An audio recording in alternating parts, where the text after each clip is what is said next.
Hi, this is Natasha Munisinghe from Asia Securities with the market summary for the day. The indices showed negative signs owing to uncertainty of political and economic factors prevailing in the country. The benchmark index shed 55 points to close at 5,476 points, while the more liquid Lanka price index lost 38 points to close at 4,753 points. The total turnover for the day was around 616 million rupees. Retail participation was comparatively low, while institutions continued accumulations on selected counters. 3 of the market private deals were witnessed on Sampath Bank, Ceylon Tobacco and Aitken Spence Hotels Holdings. Banking sector heavyweight Sampath Bank saw 151,300 shares change hands at 189 rupees and emerged as a top contributor towards the day's turnover. Ceylon Tobacco saw impressive volumes trading and witnessed a block of 50,000 shares change hands at 505 rupees. Hotel sector favorite Aitken Spence Hotels also witnessed 720,000 shares change hands at 70 rupees. Accumulation continued on the value-based caps such as Commercial Bank, Aitken Spence Holdings and Royal Ceramics, showing signs of high net worth participation at the close. Renewed retail interest was seen on PC House during the latter hours of trading as the counter reached an intraday high of 11 rupees 30 cents.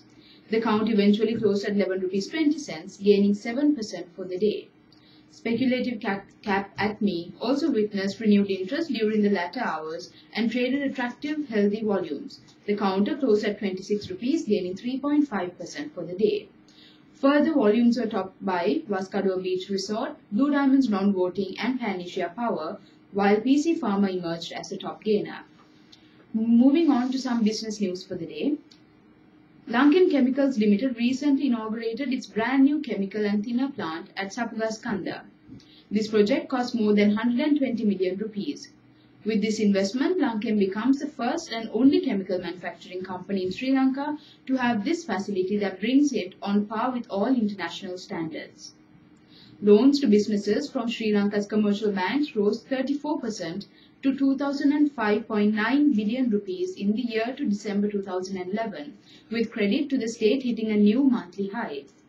Credit to businesses in December remained at a high 60 billion rupees in December 2011, slightly lower than the 63 billion rupees in November, but state credit hit a new high of 52 billion rupees, up from 32 billion rupees a month earlier. Sri Lanka is planning to raise $600 million in commercial debt from the local market in 2012, mostly to roll over its existing debt, not counting a $500 million sovereign bond that also falls due this year. Sri Lanka's balance of payments has come under pressure from high credit growth, particularly due to unproductive state credit to misprice imported energy. Taking yet another progressive step in the banking and finance sector, Sampath Bank plc and LB Finance plc have come together to enhance customer service. LB Finance is the first finance company to join hands with pioneer banking giant Sampath Bank in sharing ATM networks in Sri Lanka.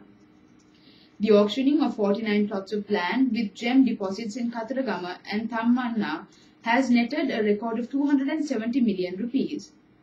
The National Gem and Jewellery Authority said revenue raised was the highest via an auction on a single day. That's it for today. Thank you.